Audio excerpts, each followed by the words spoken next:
Ladies and gentlemen, Mr. Cropper here. We are chewing on owlcation screed, garbage. We're chewing on some owlcation garbage called The Virtue of Stupidity, a critique of Ayn Rand and objectivism. And we are presently halfway through the section on metaphysics and epistemology. Ayn Rand's epistemological position is reason. Fair enough. Interesting that they can say that solidly, but that is what it is. She basically claims that all facts can be derived from reason alone. Oh, God. Oh, Jesus.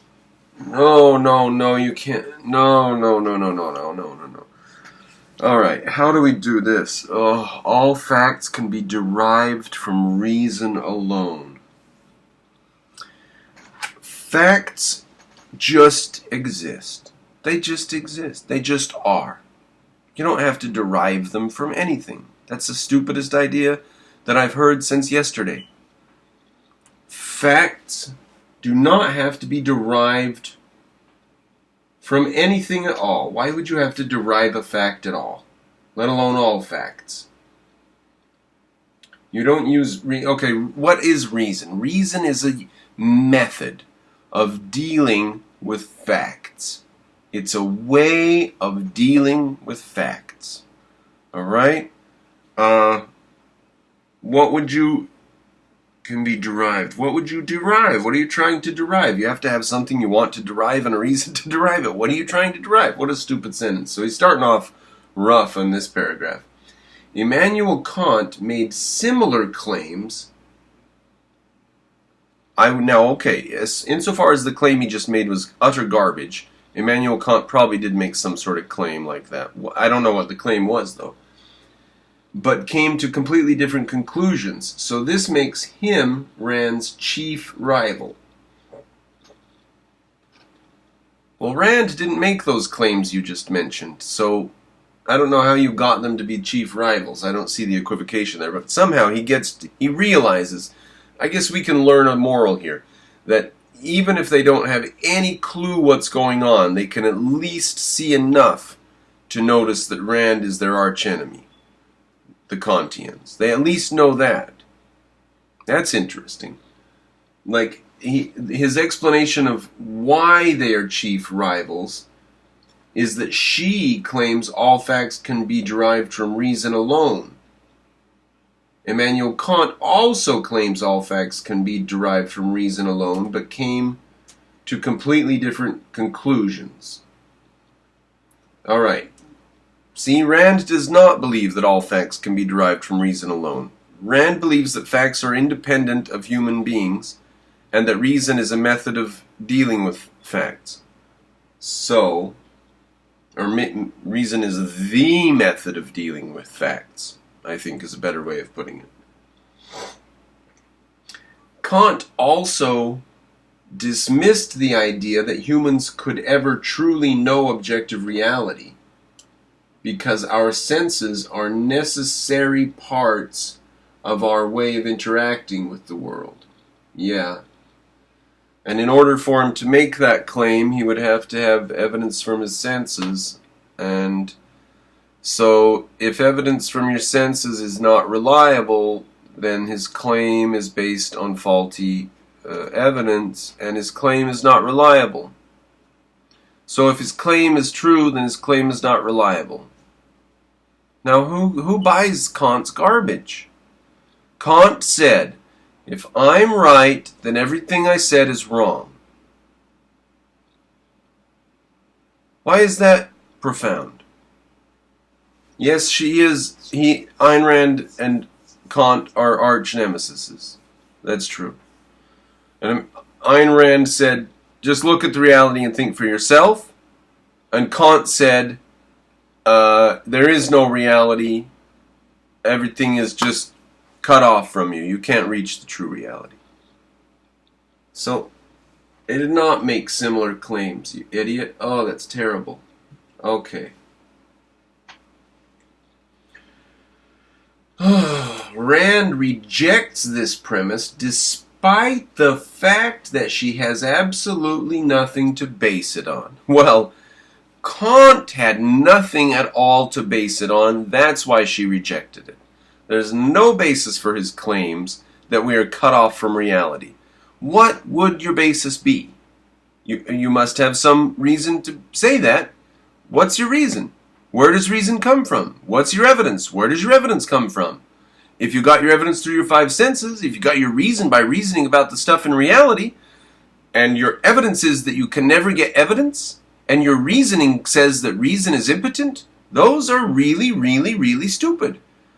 So, yeah, we dispense with Immanuel Kant because he's a transparent moron.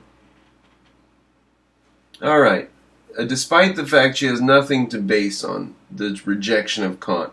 Kant has nothing to base his whole ideas on. His whole philosophy is garbage, floating garbage. So you don't need to reject it in any way except just point to it and say, read it for yourself. Of course we reject it.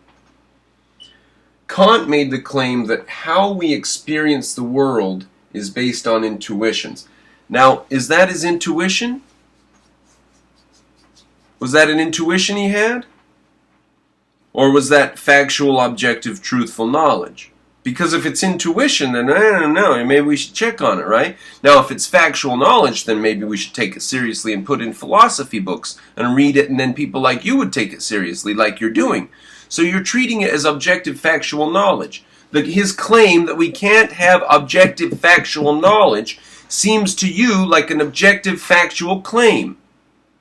Are you beginning to appreciate how stupid you sound? We perceive time and space a certain way from our perspective because of our intuitions. But basically, an alien race on another planet might perceive these same concepts differently. Alright, they might or they might not. Would that shock you if they did not perceive them differently? What if they didn't perceive them different? What if aliens came here and they also had views like individualism is important, reason is important, forcing other people to do things against their will is bad? What if we meet aliens and they're very similar to us? You have this imaginary thing. We could meet unicorns who view things in a magical way. Well, did you ever meet any unicorns who view things in a magical way? No, I think every alien we ever meet is going to experience things through senses of some kind, whether there's 3 or 5 or 8 of them. Who knows? Now, you just excuse me for just a second.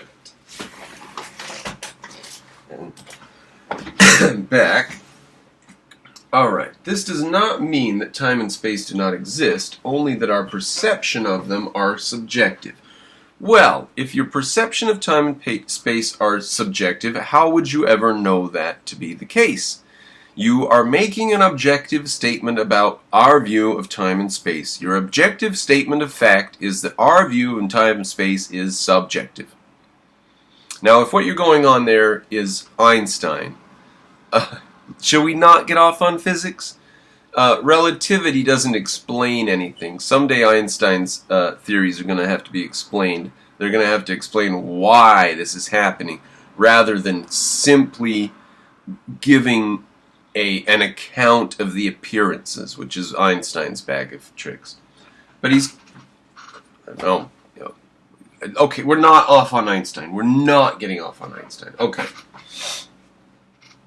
This does not mean that time and space do not exist only in our perceptions, only that our perceptions of them are subjective. Okay, right. Anybody who has read a science fiction novel like Kurt Vonnegut's Slaughterhouse-Five, Kurt Vonnegut's such a bad writer, why do you people like him? You're so stupid. Should have no problem with this concept, but Rand rejects it outright with no real argument or evidence against it. Oh. What? Okay, so if we would have read Kurt Vonnegut's Slaughterhouse-Five, then we would realize that time and space are subjective? Is that what we would learn from Slaughterhouse-Five? Oh, if time and space are subjective, and that's objectively true, and we objectively know that to be true, then time and space are objectively known to us. Alright, Rand makes a complete straw man of Kant. Now, Kant is a straw man. He is nothing. He is a nothing burger. Quote, man is limited to a consciousness of a specific nature which perceives by a specific means and no others. Therefore, his consciousness is not valid. Yeah, that's what Kant says. He says your eyeballs see reality the way that they see them. Therefore, you do not know anything about reality. That's what Kant says. It is a transparently stupid thing to say, yes. Therefore, his consciousness is not valid. Man is blind because he has eyes, deaf because he has ears, deluded because he has a mind. The things which he perceives do not exist because he perceives them. Rand has succinctly and brilliantly reduced Immanuel Kant to that series of snippets there. Yes, that's correct. I hope that they are reading Rand and it's creating dissonance in their views, but maybe not theirs. It's such a basic view they have that we're cut off from reality. It's so... How do we undercut that? How do we make them understand that that is an objective opinion? You know, that there can be no objective opinions is an opinion that is about objectivity or is held in a way that is some facsimile of an objective idea. You're trying to have an objective view of the world when you say that there are no objective views possible, but you're just you think you get to have your one objective opinion, and then everything else can just be floating garbage. But your one objective opinion is that there are no objective opinions. Everything's floating garbage, which your opinion is garbage. That opinion is garbage. Okay. Man is blind because he has eyes. This is not what Kant is saying at all. Oh, well, do clarify for us. Do clarify. He is just saying that human perception is limited. Yeah. Yeah. He's saying that your eyes don't give you sight. There's some limit to it. Now, Ayn Rand says your eyes give you sight. We're done with the subject. But Kant says they don't. It's limited. Your perception is limited. And our way of perceiving things may not be the only way of perceiving things. Now, that's a baseless conjecture that there might be other ways of perceiving things, unless you have some reason to think that it's the case. Now, one way that we do this is we put ultraviolet on things, ultraviolet designs on things that humans can't see, and then we test it to see if animals behave any differently towards it. And it turns out bees can see in ultraviolet. So now we know there's a different way of perceiving color that bees partake of. They're able to see colors we don't. And flowers look different to them. If you look at flowers in ultraviolet light, you'll see what a bee sees. Okay? There are different ways of perceiving things. In order for you to make the claim there are different ways of perceiving things, you have to have some evidence for that claim. You can't just make it up la la la li la. So if you have some evidence, for example, that bees see different patterns on flowers than humans are able to see, then present that evidence and let's discuss it. And then we will just talk about the fact that there are different ways of perceiving if you want to. But I don't know why, because there's a different way of perceiving, bees can see a different thing than on flowers than humans. What does that invalidate humans' ability to see? The flower is still there for us, and it still is the same color for us. Neither is the bee's ability to see the ultraviolet invalidated because it doesn't see it the way we see it. Okay? Our senses aren't invalidated either. The bee is seeing things that are really there, and we're seeing things that are really there. Now, we can't see everything that's there. We can't see the ultraviolet colors. And it can't see everything that's there. It can't see the red hue or whatever. Maybe it can only see red hues. Who knows? But the things that we're seeing are really there. So, it's not, okay. Kant's argument is that while we can know things about objective reality through reason, We can never know things about that reality that is apart from our perception. Okay, we can know things about reality through reason. We cannot know them through perception, right? So we can think our way to truths, a priori truths, but our perception will never get us there.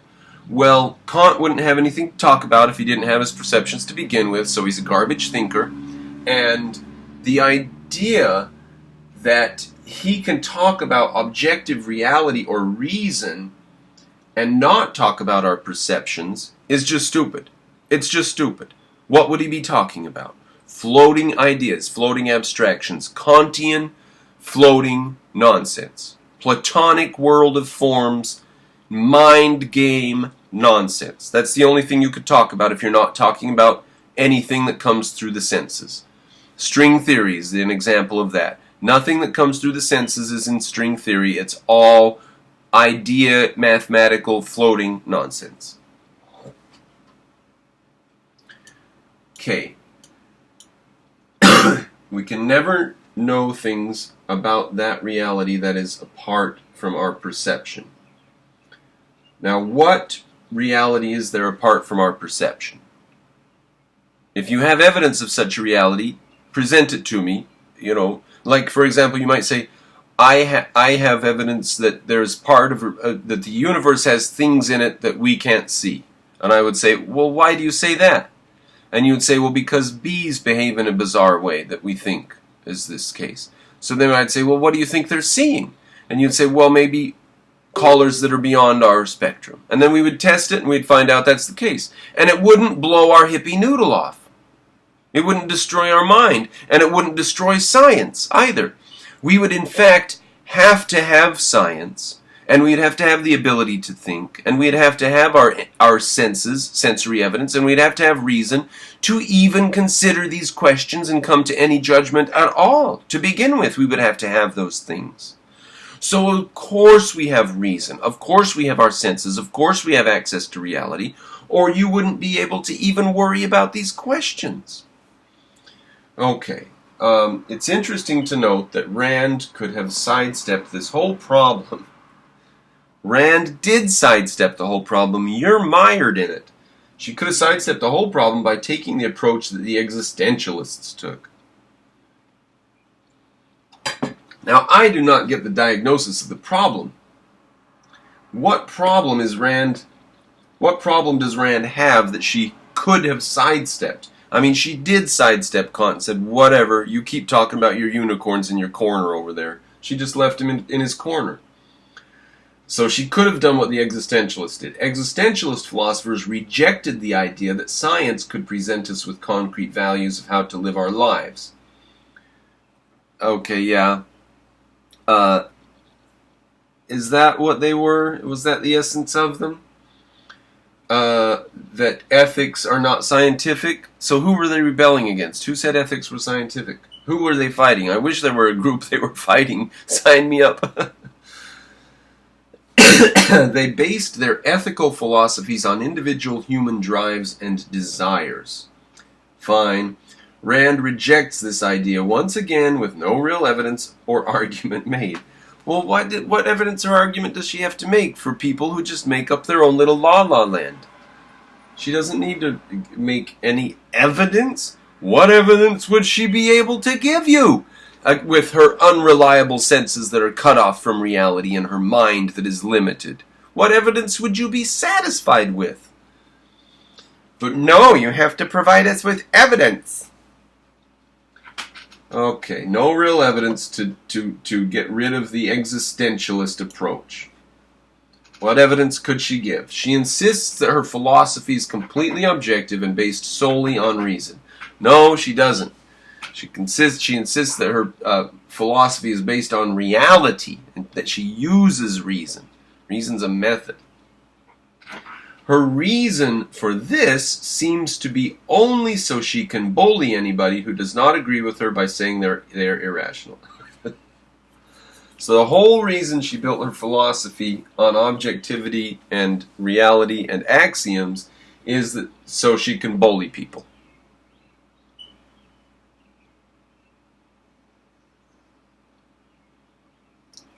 Ayn Rand is the greatest troll in history then. She spent her entire lifetime building an epic philosophy that rivals Kant, and she did it so that she could bully people. Her reasons for this seem to be only so she can bully anybody who does not agree with her by saying they are irrational.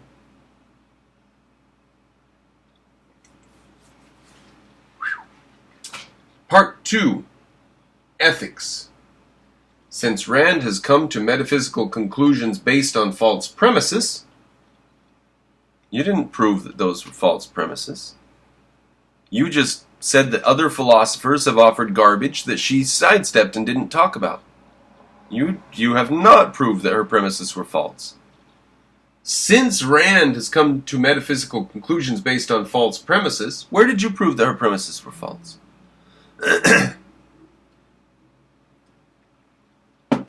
It should come as no surprise that she continues to establish her ethics along the same vein while basing the whole idea on her bogus metaphysics and epistemology. Where did you show that they were bogus? All you said was that other people are very confused. You showed some philosophers that contradict themselves, and now you're here. Where did you say that she was bogus? Where did you even imply that she was bogus? All you did was list a bunch of other philosophers who contradict themselves, and now you've gotten to this point here. Garbage head. Okay. Rand's philosophy is a form of egoism. Her ethical philosophy is. Her ethics is a form of egoism. Her philosophy is a form of egoism? I guess they would say that because they think that for you to be confident about your senses and the fact that you have reason and your mind is independent is just an egoistic thing. See? So, if they hate the ego, then they can actually dismiss whole schools of philosophy just by hating the ego. Just through an ethical injunction, ladies and gentlemen, just through an ethical viewpoint about metaphysics and epistemology, just through an ethical viewpoint, they can dismiss entire schools of philosophy, namely schools of philosophy that try to take account of reality. They say, oh, that's just egoistic of you to think that your senses and your mind are so potent. So, there you go. There's poison. There's philosophy poison right there.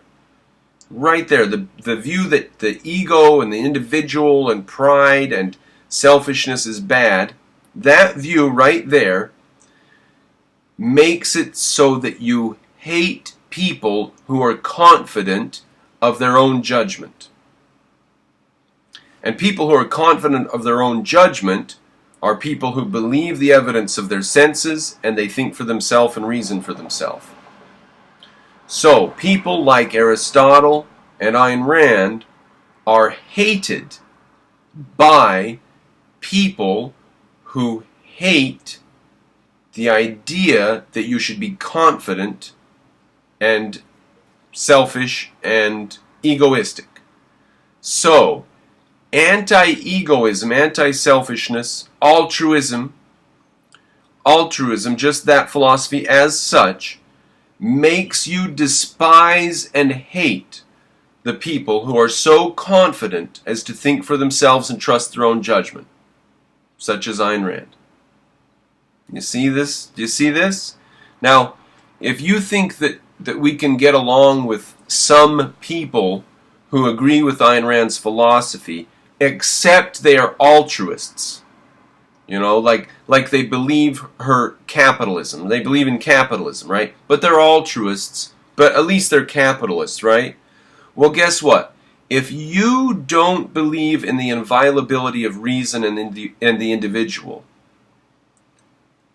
in other words, if you believe that other people are more important than the individual, then that's going to destroy your belief in the efficacy of the mind and reason. It's altruism or reason. The altruists hate people who are self-confident and independent. The self-confident and independent people dispense with altruism. Do you see how it's connected? Do you see how we cannot make friends with any group of altruists, even the ones who pay lip service to capitalism? We are their enemies. They are our enemy. Okay. Where were we? I don't know where I've gotten to. Rand's philosophy is a form of egoism. See, they equate knowing reality and self-confidence in reality with egoism. So anytime anybody comes along who's self-confident, they're going to dismiss them. Those philosophies will all be dismissed on the ethical grounds of altruism. She argues that self-interest is moral and that altruism is immoral. Well, I think I've just gone over that fairly thoroughly, haven't I? Her argument for the whole thing goes like so. Quote, an organism's life is its standard of value. That which furthers its life is the good, and that which threatens it is the evil. End quote. The problem with this is that it runs straight into the is-ought fallacy, as first introduced by David Hume. Should we just put the is-ought fallacy to bed this instant? Should we just fix it right now? We'll do it with poison this time. Let's do it with poison. Here we go. Poison will kill you. You should not take the poison. Now there's a little trick in there. We missed something, so I'll do it again, but I'm going to put in a little trick that always trips everybody up. Poison will kill you. I value my life. Do not eat the poison. Okay? The is-ought dichotomy twists on the question of the person acting. What their action should be for what? Why should they act, or should they act at all? Okay? Ayn Rand plugs in there, I value my life. Okay? That's what blows the hippie noodle of a guy like Kant or David Hume. They say, poison kills you, so why shouldn't I take it though? Why shouldn't I take it? Because I value my life. Okay? You should do something because of the consequence. Well, what the consequences? What consequences? To who? To you. To you, goddammit. The consequences to you. So you can get an ought from an is. You just have to plug you into the sentence. You can't get an ought from an is. You can't relate is and ought unless there's somebody there. There has to be a person there. And we have to have something we're trying to do with the person. Now, Ayn Rand wants to preserve the person.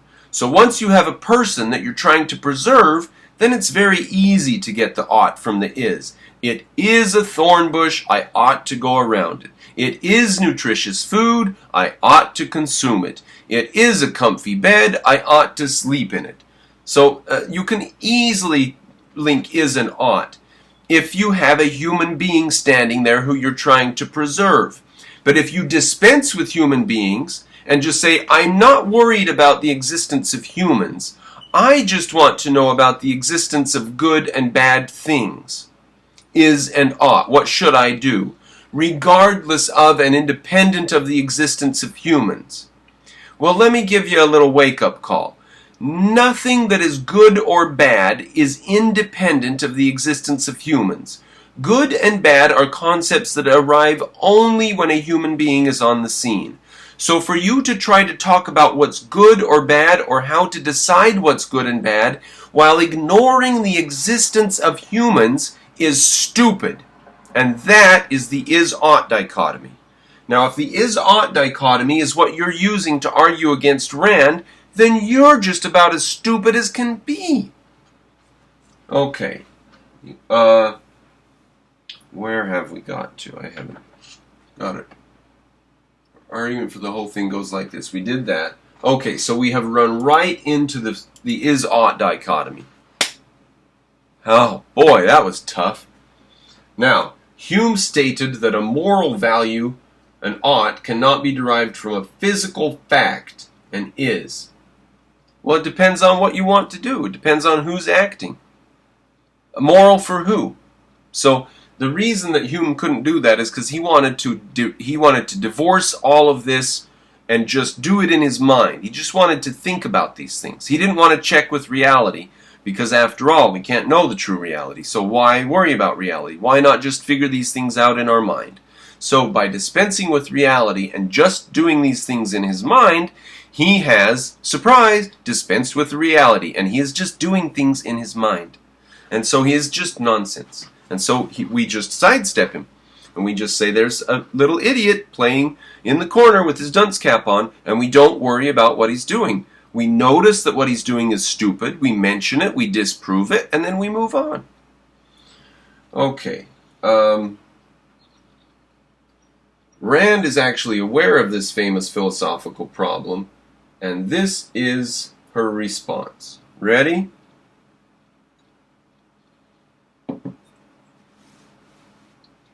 In answer to those philosophers who claim that no relation can be established between ultimate ends or values and the facts of reality, let me stress that the fact that living entities exist and function necessitates the existence of values and of an ultimate value from a value which for any given living entity is its own life.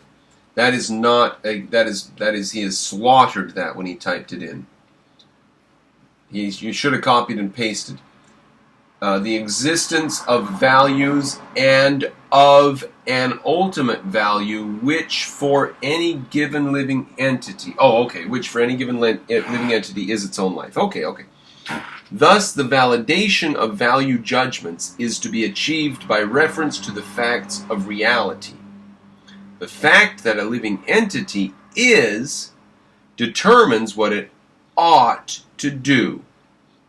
So much for the issue of the relation between is and ought. Yes, in any given situation, like facing a thorn bush, the fact that the entity is, say, a jackrabbit, it ought to go into the thorn bush because that's where they live. It's got a little tunnel under there and it can hide under there and nothing will come after it.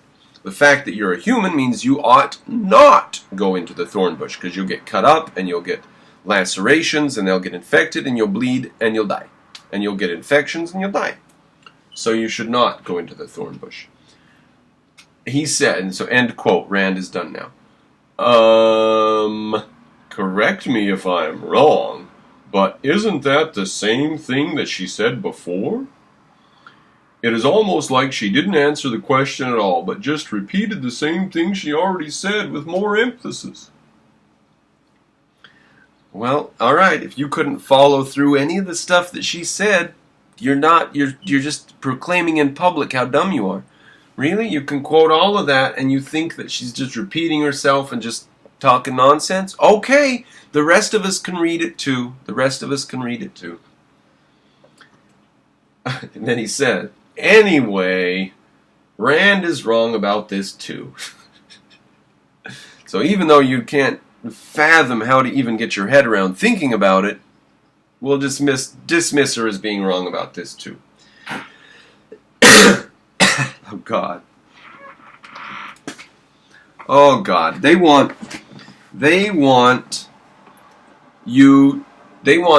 there to be a value to guide your life that you don't choose. Because if you choose it, then it's subjective. So there has to be value that guides your life that you don't choose. It has to be something unchosen, or else it's subjective. Okay?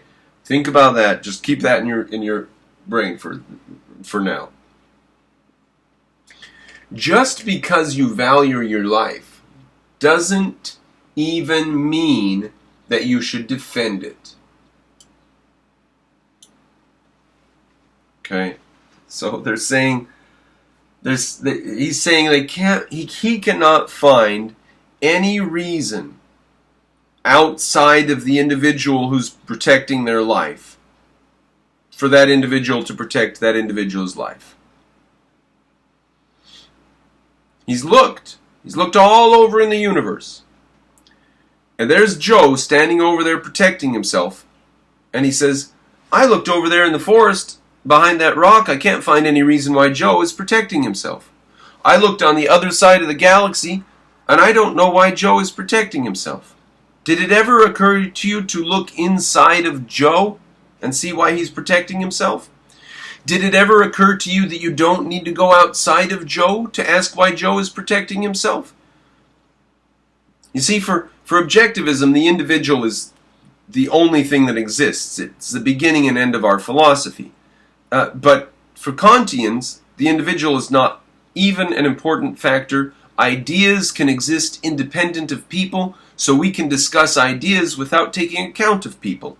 So we can discuss Joe over there using self-defense to protect his life without taking account of Joe and his life. And that would be a strange thing. And that is what you try to do when you do the is-ought dichotomy and when you question Rand's ethical stance. Just because you value your life doesn't mean that you should defend it. Okay, so we just draw a line between this guy and objectivists. And objectivists say, I value my life. I have knives, I have guns, I know kung fu. End of my subject. What do you have to say about it? And he says, well, I can't derive any reason from reality why your life is so important. Maybe that's the reason that these people end up building gas chambers and stuff, because they can't find a rationalistic reason from another realm why human lives are important. So they try to think of a reason why human lives are important. They try to come up with a rationalistic floating idea from another realm. They just can't figure it out. Therefore, they decide, well, human lives aren't important. I mean, why does Joe have to be able to justify himself in some sort of floating platonic way where reason and logic are divorced from all of the facts of reality, including Joe and his life and all of his actions? Why is that? Why would that be a legitimate justification, even if you could do it? Why would that be legitimate, where Joe's justification for his own life is not legitimate? So Joe cannot justify defending himself in his own life because you can't get some explanations from somewhere else? But what if you could get some explanation from somewhere else? Would that then allow Joe to defend his life? Why? What explanation from outside of Joe would allow Joe to be able to defend his life and be an individual? Why are you looking outside of Joe to allow Joe to defend his life? That's very strange. Just because you value your life doesn't even mean you should defend it. All right, well then commit suicide. What about the soldier that jumps on the grenade? Okay. What a loser. Rand would say, okay, well, the soldier may or may not have done the wise thing. Maybe he should have done something wiser, but, if it's a question of does one guy die or do 6 guys die, then you are, okay, and if the question is, am I going to die, or am I and all my buddies going to die? If that's your question, then then you should jump on the grenade. If that's your question you're facing, you should jump on the grenade. That's what Rand would say. If you're going to die, or you and all your buddies are going to die. If that's your question, jump on the grenade. Now, I did see a 5-second film where there were soldiers walking through the countryside, M16s in hand, doing a sweep of the countryside, and a grenade got thrown and it landed, and it was like out away from everybody. And this soldier said, "Grenade!" And he went running up and jumped and landed on it, and it blew him up, right? And like the grenade could have exploded, everybody could have hit the ground, nobody would have died, it would have been fine. And so then everybody got up afterwards and went, who did he save? And it was a 5-second film, so that was it. That was the end of it. So that would be an example of Kantian altruism, jumping on a grenade that wasn't going to hurt or kill anybody. Rand would allow you to jump on a grenade that was going to kill you, especially if jumping on it would save somebody else's life that you valued. After that analysis, we should also mention that talking about emergency ethics and how to kill people and dispense with their lives is not an appropriate basis for ethics. Now, we are just getting going here. We've got quite a ways to go in this section. We're about the guy jumping on the grenade. That's where we'll let off this time. Thank you for viewing, ladies and gentlemen. Join me for the next installment.